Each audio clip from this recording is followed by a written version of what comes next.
Au pied des villas contemporaines, ces archéologues viennent de découvrir les restes d'une autre demeure bien plus ancienne, celle d'un aristocrate de la cité romaine de Nîmes, construite entre le 1er et le 4e siècle après Jésus-Christ.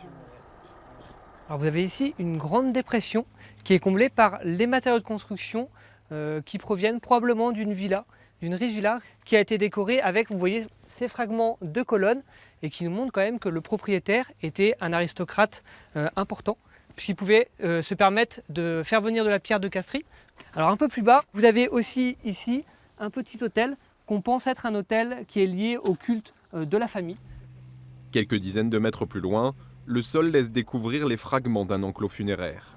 À l'époque, pour témoigner de leur puissance, les riches familles faisaient construire à la lisière des domaines d'imposants bâtiments dans lesquels étaient enterrés les défunts. Ici, on peut voir que les traces des tombes ne sont plus visibles parce qu'on est descendu sous les tombes pour voir s'il y avait des choses en dessous. Mais par contre, à côté de l'enclos, il y a d'autres personnes qui ont été enterrées, également au IVe siècle après Jésus-Christ. Et donc vous avez ici l'emplacement, une fosse sépulcrale, donc l'emplacement dans lequel on a installé le corps du défunt.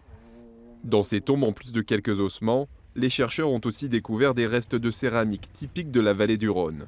Vieux de 1600 ans, ces objets pourraient bientôt se voir attribuer une nouvelle jeunesse.